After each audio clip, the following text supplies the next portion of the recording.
Good morning student. मी Ravi sir, Shri Chaundeshwari science academy. आपण 12 state बोर्डमध्ये 12वीचा biology lesson ecosystem and energy flow सुरू केला आहे. तर इकोसिस्टम अँड एनर्जी फ्लो आज आपण लेक्चर नंबर 2 मध्ये आहे. लेक्चर नंबर 2 मध्ये येत असताना लेक्चर नंबर 1 मध्ये जे आपण स्टडी केली थोडं रिवाइज करा. काय करायला बघा की ecosystem is a structural functional unit of biosphere असं म्हटलं जाते. इकोसिस्टम मध्ये बायोटिक आणि अबायोटिक कंपोनंट फिजिकल इन्व्हायरमेंटशी इंटरॅक्ट होऊन इकोसिस्टम बनले जाते. याचा अर्थ इकोसिस्टम मध्ये बायोटिक कंपोनंट आणि अबायोटिक कंपोनंटचा समावेश होतो. लक्षात. तर लास्ट लेक्चरमध्ये जे कंटेंट आपण स्टडी केले त्याच्यावर MCQ दिलेले आहेत. ते तुम्ही काय करा, सॉल्व्ह करा आणि कमेंटमध्ये तिचं आन्सर करा. टर्म इकोसिस्टम याचा आन्सर लिहायला ना तुम्हाला. Term ecosystem structural functional unit of biosphere second आहे.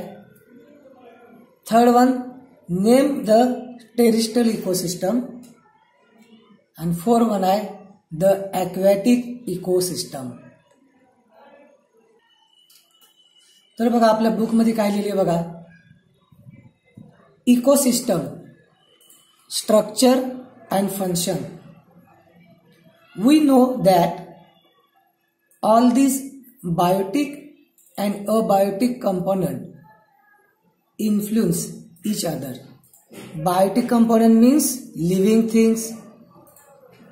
Abiotic component things mean non-living things. जे सजीव आणि निर्जीव हे जे एकमेकाशी कनेक्टेड आहेत, इन्फ्लुएन्सेड आहेत. तर बायोटिक कंपोनंट म्हणजे काय, जे लिव्हिंग थिंग्स आहेत. समजा या ठिकाणी प्लांट आहे. प्लांट या ठिकाणी अबायोटिक कंपोनंट म्हणजे वॉटर, विंड, एअर याशी इंटरॅक्ट करून फोटोसिंथेसिस करून फूड तयार करते. म्हणजे बायोटिक आणि अबायोटिक कंपोनंट एकमेकाशी कनेक्टेड असतात. Let's us now look at this component result in a physical structure that is the characteristic of each type of ecosystem. बघा आपल्याला कंटेंट कोणते आहेत. त्यानंतर नेक्स्ट पॉइंट आहे identification, numeration of plant and animal species of ecosystem given its species composition. काय म्हटलंय ते की आपल्या नेचरमध्ये प्रचंड संख्येने प्लांट आणि ॲनिमल्स आहेत. त्यांना आयडेंटिफिकेशन करून त्यांना इकोसिस्टमचं या ठिकाणी कोणत्या कंटेंट किंवा कोणत्या फूड चेनमध्ये येतात याची या ठिकाणी स्टडी केली जाते. तर आपल्यासमोर एक इमेज आहे बघा. क्लिअर दिसतंय का बघा. नाहीतर दुसरी इमेज घ्या. हां, हे आपल्या बुकमधले आहे बघा. Figure 14.1 स्ट्रॅटिफिकेशन of plant in forest. बुकमध्ये इमेज दिल्या. तर यामध्ये बघा की सर्वात खालच्या लेअरमध्ये तुम्हाला शर्ब दिसते. या ठिकाणी शर्ब, त्या परत ग्रास आहे, शर्ब आहे. त्यानंतर नेक्स्ट आहे अंडर स्ट्रॉईज म्हटले थोडे हायटेड प्लांट आहेत. कॅनोपी म्हणजे जे काही झाडाची जी सावली असते त्याला कॅनोपी म्हटले.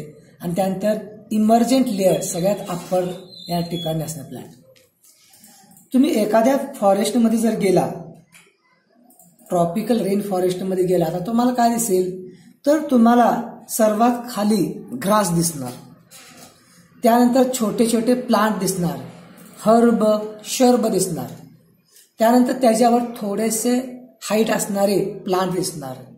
त्यानंतर क्रिम्पर, वेली दिसणार तुम्हाला. त्यानंतर काही हायटेड प्लांट दिसणार आणि सगळ्यात जास्त एकदम टॉप मोस्ट असणारे ते हायटेड. अशा प्रकारे की संपूर्ण फॉरेस्ट आहे ती झाडाच्या सावलीने, याला कॅनोपी म्हटले जाते, झाडाच्या सावलीने काय करणार, आच्छादलेले असणार. तर अशा प्रकारे म्हणून की तुम्ही जर उंचावरून फॉरेस्ट पाहायचा प्रयत्न केला तर तुम्हाला जमीन दिसणार नाही, फक्त तुम्हाला उंच उंच असे प्लांट दिसतील. तर आपल्यासमोर एक फॉरेस्ट आहे बघा, आणि या फॉरेस्ट मधून या ठिकाणी रिव्हर वाहत्या, परंतु हे जे ग्रीन ग्रीन जे भाग दिसायलाय हे ऍक्च्युली फॉरेस्ट आहे. याचा जो काही लँडचा भाग आहे आपल्याला ड्रोन वरून शूट केल्यावर हे लँडचा भाग दिसणार नाही, कारण ह्या हायटेड प्लांटच्या कॅनोपीमध्ये त्याच्या खाली छोटे हाईट असणारे प्लांट, त्याच्या खाली छोटे असणारे प्लांट, त्यानंतर शर्ब, हर्ब आणि ग्रास, आणि यामुळे ह्या ठिकाणी सनलाईट घेण्यासाठी कॉम्पिटिशन चालू असते. आणि त्यामुळे उंचावरून तर तुम्ही पाहिला तर फॉरेस्टमध्ये की सॉइल ओपन स्पेस तुम्हाला पाहायला मिळत नाही. तर आपल्या बुकमध्ये दिली आहे figure point 14.1 स्ट्रॅटिफिकेशन of plant in forest. He important या ठिकाणी डायग्राम आपल्याला दिसते. प्रयत्न करा, या लाईनला तुम्हाला दिसतंय बघा, शर्ब दिसतंय, अंडर स्टोरीज प्लांट दिसतात, केनोपीज दिसतात, आणि इमर्जंट हे हायटेड या ठिकाणी प्लांट आहे. आणि ह्यामध्ये सुद्धा या ठिकाणी काही या ठिकाणी बघा काय म्हटले की स्ट्रॅटिफिकेशन म्हणजे काय, जी उंच उंच झाडे तिची जी गर्द अशी सावली आहे त्याला कॅनोपी म्हटले. या सावलीमध्ये त्याच्यात छोटे प्लांट दिसणार. त्यानंतर या ठिकाणी एक लायसेन नावाचे उडी क्लिंबर आहे, नाव आहे लायसेन. हे लायसेन आहे हे टॉप प्लांटला सुद्धा च्या वर जाते आणि लाईट्स या ठिकाणी घेते. लायसेन हे या ठिकाणी उडी क्लिंबर आहे, हे एकदम टॉप मध्ये जाते आणि जमिनी बसून आणि या ठिकाणी एकदम टॉपवरच्या प्लांटच्या वर जाऊन तिथून या ठिकाणी सनलाईट घेतली. तर हे स्ट्रॅटिफिकेशन जे झाले ते सनलाईटसाठी झाले. प्रत्येक प्लांट जे आहे ती सनलाईट मिळवण्याचा प्रयत्न करतात, परंतु काही जे प्लांट आहेत त्यांना कमी सनलाईट लागते, हीट किंवा सनलाईट लागतात, ते त्याच्या खालीमध्ये पाहायला मिळणार. Biotic and abiotic component differ as the location vary in space at the time. की बायोटिक म्हणजे लिव्हिंग, अबायोटिक नॉन लिव्हिंग, हे दोन्ही कंपोनंट आहे वेगवेगळ्या लोकेशनवर व्हेरी करतात, म्हणजे डिफरंट असू शकतात, वेगवेगळ्या स्पेसवर आणि वेगळ्या टाइमवर तुम्हाला डिफर पाहायला मिळतात. पहा, तुम्ही जर डेझर्टमध्ये गेला तर डेझर्टमध्ये तुम्हाला ह्या ठिकाणी बायोटिक कंपोनंट आहे, जे प्लांट आहेत ते कमी पाहायला मिळतील, बरोबर आहे. आणि या ठिकाणी जे टेम्परेचर आहे ते हाय असणार. त्यानंतर सॉइलच्या जागी या ठिकाणी सँड आहे, सँड पाहायला मिळणार, वाळू पाहायला मिळणार. त्याच्या अपोजिट जर तुम्ही नॉर्थ पोलकडे साऊथ पोलकडे जर गेला तर तुम्हाला संपूर्ण त्या ठिकाणी तुम्हाला बर्फ पाहायला मिळणार, स्नो बर्फ पाहायला मिळणार. आणि त्या ठिकाणी जे ॲनिमल्स असणार आहे, बियर, व्हाईट बियर असणार. त्यानंतर तुम्हाला पायनस ट्री काही पाहायला मिळणार. याचा अर्थ लोकेशननुसार, स्पेसनुसार, टाइमनुसार बायोटिक आणि अबायोटिक कंपोनंट डिफर पाहायला मिळतात. लक्षात ठेवा की सर्वात जास्त डायव्हर्सिटी जी आहे ती आपल्याला ट्रॉपिकल रेन फॉरेस्टमध्ये पाहायला मिळते. म्हणून ट्रॉपिकल रेन फॉरेस्टची प्रोडक्टिव्हिटी जास्त पाहायला मिळते. तुम्ही जर ट्रॉपिकल रेन फॉरेस्टमध्ये जर गेला तर त्या ठिकाणी तुम्हाला भरपूर असं प्लांटच्या व्हरायटी, ॲनिमल्स पाहायला मिळणार. तिथं या ठिकाणी कंटिन्यू रेन असणार, टेम्परेचर असणार आणि यामुळे बायोडायव्हर्सिटी पाहायला मिळतात. बरं ठीक आहे, आपण एकच पॉईंट बघा की biotic abiotic component differ as location and space, एवढी गोष्ट लक्षात ठेवा. Okay, the variation due to space result partial pattern. बघा तिने म्हटलं पार्शियल की ह्यामुळंच हे व्हेरिएशन पाहायला मिळते. काही ठिकाणी तुम्हाला डेझर्ट पाहायला मिळतात, काही ठिकाणी ग्रासलँड पाहायला मिळणार, काही ठिकाणी ट्रॉपिकल रेन फॉरेस्ट पाहायला मिळणार, काही ठिकाणी अल्पिन्स पाहायला मिळणार. हे जे बायोम पाहायला मिळतात, हे जे पॅटर्न हे डिफरंट पॅटर्न पाहायला मिळतात. तर आपण आज काय पाहायचं बघा, there are 2 type of spatial pattern. 2 pattern बघायचे आहेत बुक प्रमाणे, स्ट्रॅटिफिकेशन अँड झोनिएशन. स्ट्रॅटिफिकेशन अँड झोनिएशन. तर थोडंसं बुकच्या या ठिकाणी पुढे जाऊन बघूया आपण. तर काय सांगितलं बघा की हे बुकमध्ये मेन्शन नाही आहे तरी सुद्धा समजण्यासाठी बरं लिहिलं आपण. पार्शियल पॅटर्न म्हणजे काय?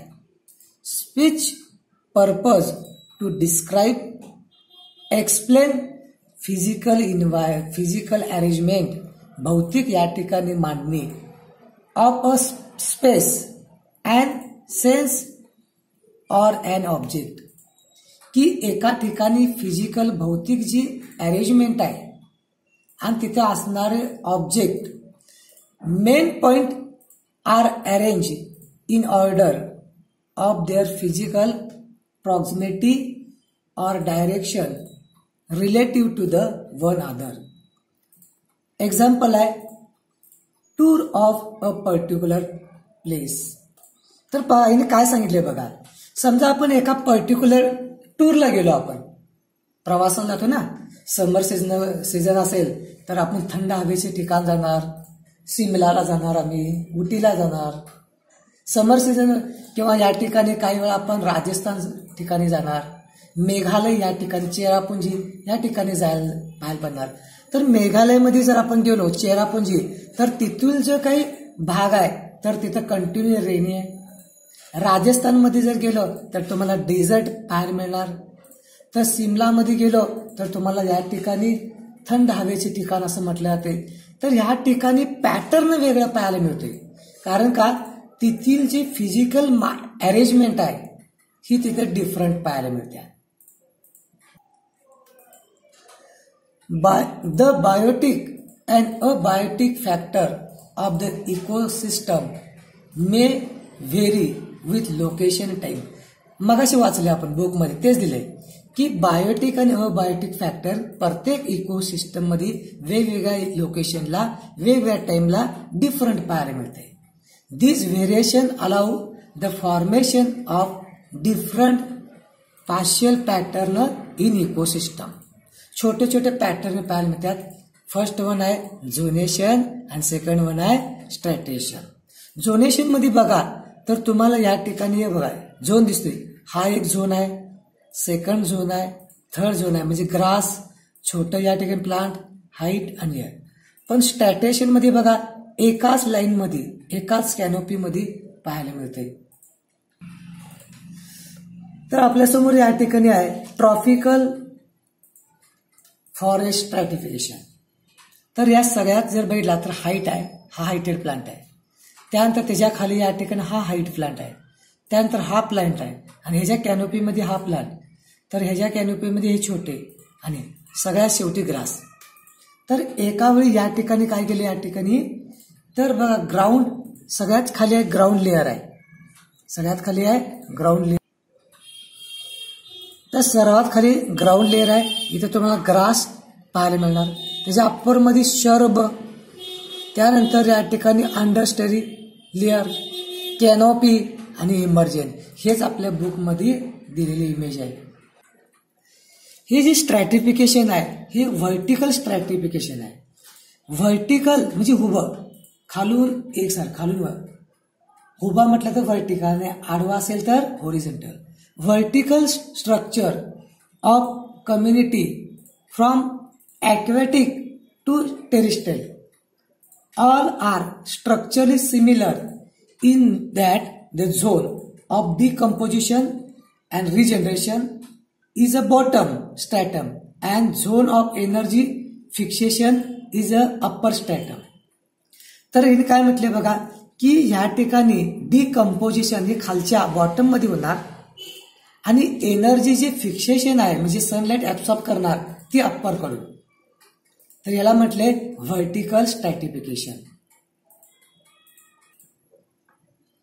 तर बुक मध्ये काय सांगितलं बघा बालभरतीमध्ये 12 मध्ये, vertical distribution of different species of a plant and animal occupy different level is non as स्ट्रॅटिफिकेशन. He define आहे बघा, ही डेफिनेशन नोटबुकमध्ये लिहून घ्या. फॉर एक्झाम्पल ट्री ऑक्युपाय म्हणजे काय करणार, tree occupy top vertical strata किंवा लेअर. जी ट्री आहे ती अप्पर भाग आहे ती कॅनोपी किंवा सावलीनं काय करणार, आच्छादून घेणार किंवा व्यापून घेणार.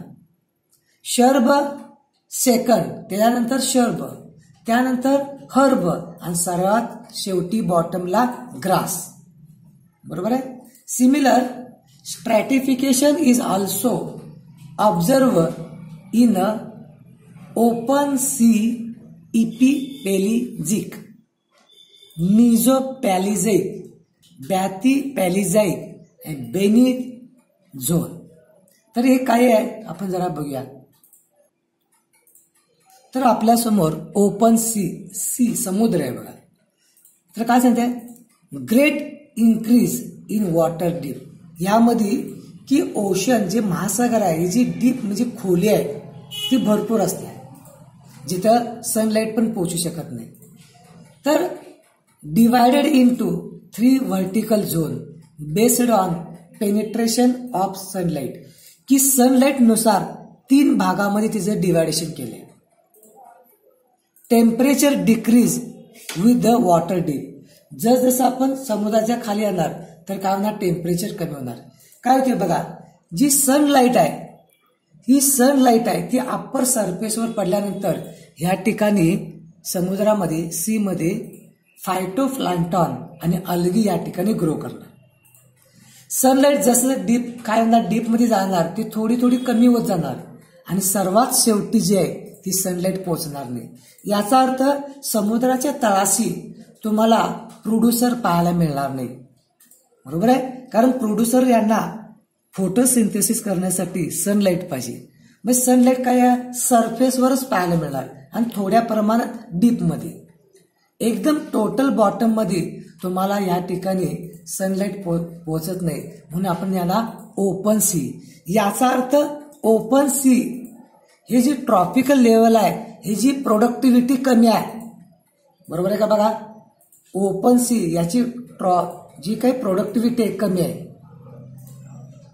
समजलं का बघा, की कारण सनलाईट कमी पोहोचते या ठिकाणी. या 2 मिनिट बघा की पृथ्वीचा बराचसा भाग, जास्त भाग हा पाण्याने व्यापलेला आहे. त्यामध्ये समुद्र, रिव्हर, पॉन्ड सगळं असते आणि जमिनीचा भाग कमी आहे. आणि या तरी सुद्धा जमिनीवरचा जो भाग आहे त्याची प्रोडक्टिव्हिटी जास्त आहे. जमिनीवरचा जो काही भाग आहे त्याची प्रोडक्टिव्हिटी जास्त आहे आणि ओशनचा भाग इतका जास्त असून त्याची प्रोडक्टिव्हिटी कमी आहे. ह्या पाठीमागचं कारण काय असेल की सनलाईट की सरफेसवर आहे, लिथोस्फिअरवर, जमिनीवर डायरेक्ट सनलाईट येते आणि प्लांट काय करत्या, ह्या सनलाईटचा यूज करून फोटोसिंथेसिस करून फूड तयार करतात. सनलाईट जे फूड आहे या फूडवर इकोसिस्टम डिपेंड आहे. लक्षात.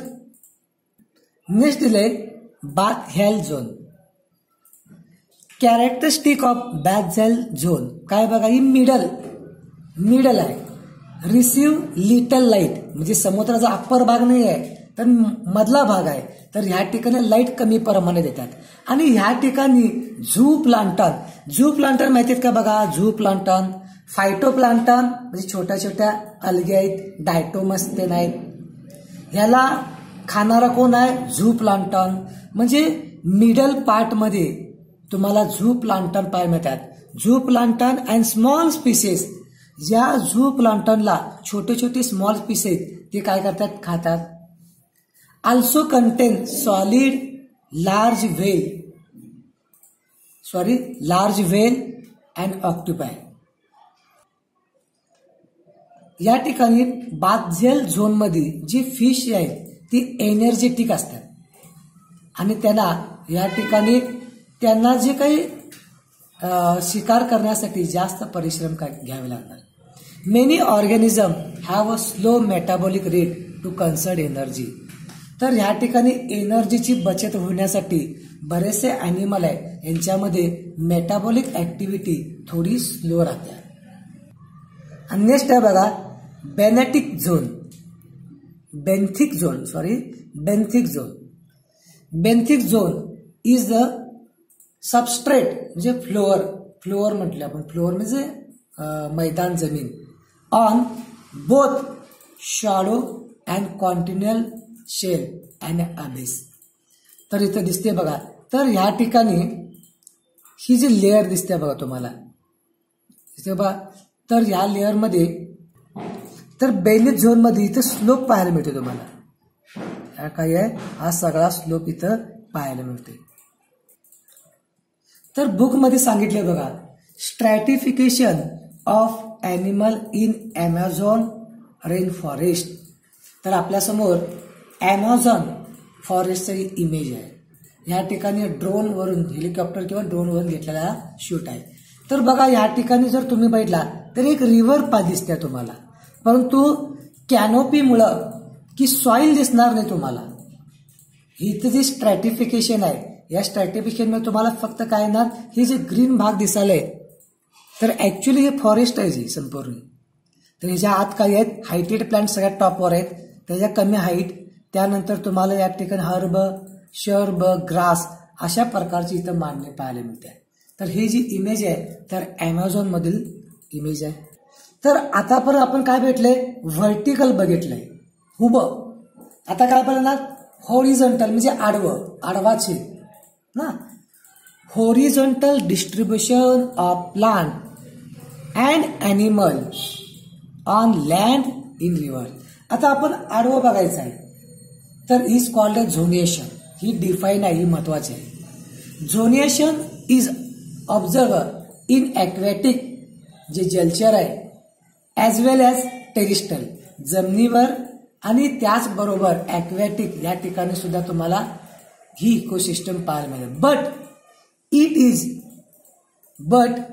Is easily seen in the junction of two age.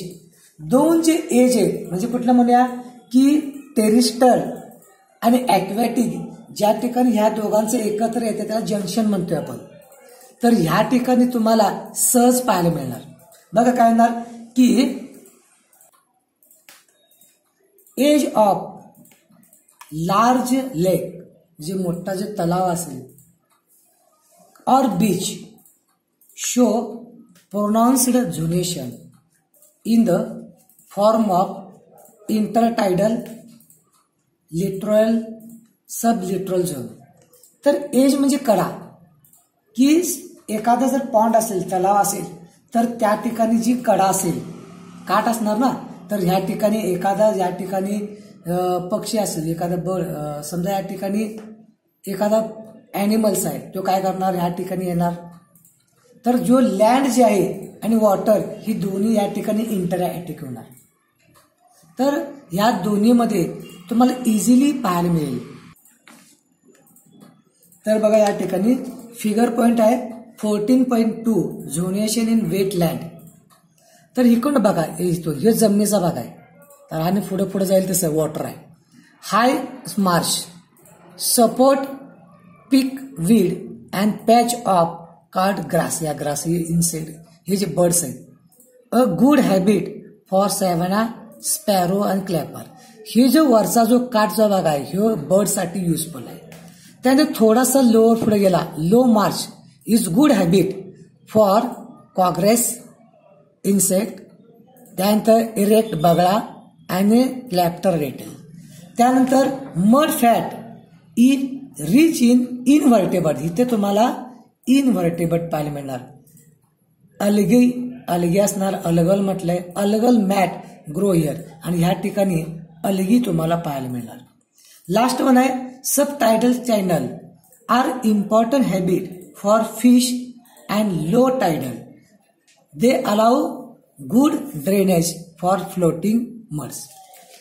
हे या ठिकाणी एखादं पॉन्ड आहे, हे पॉन्ड आहे, आणि हे पॉइंटचं या ठिकाणी हा सॉइल आहे, हा ग्रास दिसते. तर पहिल्या टॉप मध्ये हाय मार्श मध्ये हे जे स्पॅरोज आहेत ह्यांना युजफुल आहे, त्यांना जे लागणारे फूड आहे इथं पाहायला मिळणार.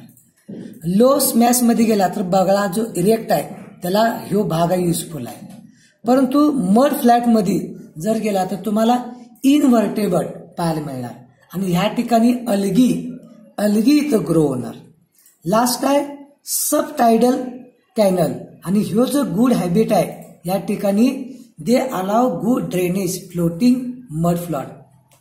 म्हणजे या ठिकाणी वेगवेगळ्या ठिकाणी ॲनिमलसाठी लागणारं फूड इथं उपलब्ध आहे. आणि या ठिकाणी टेरिस्टिल आणि ॲक्वॅटिक हे दोन्ही जे झोन आहेत ते एकत्र आल्यात, कनेक्टेड आल्यात, सहज आपल्याला इथे दिसून येते. तर बुकमध्ये दिले तुम्हाला इंटरटायडल, काय दिले, zonation in form of intertidal. Intertidal मध्ये काय आहे बघा, तर ह्या ठिकाणी की हाय टायडल एकदम आहे, हा सरफेस आहे, रॉक दिसते ना, रॉक आहे, पेरिविंकल्स आहे. त्यानंतर हाय टायडल, तर ह्यामध्ये तुम्हाला लोअर टायडल बनणार. त्यानंतर या ठिकाणी मिडल, आणि हा जो भाग आहे ते इंटर म्हणूया आपण, आणि लास्ट आहे लोअर. त्यानंतर तुम्हाला बघा लिथरल झोन, पेल्विक झोन आणि लिटरल झोन. बघा हा जो भाग आहे या ठिकाणी, आणि हा डीप मधला भाग आहे बघा, याला पेल्विक झोन म्हटलं ते. आणि वॉटर सरफेस जरा लेक्चरचा जो भाग आहे कंटेंट थोडंसं काय आहे, अवघड आहे, किचकट आहे. 1-2दा लेक्चर तुम्ही या ठिकाणी परत रिवाइज करा, ऐकून घ्या, आणि तुम्हाला लागणारे जे कंटेंट आहे ते तुम्ही नोटबुकमध्ये लिहून घ्या. Okay, bye.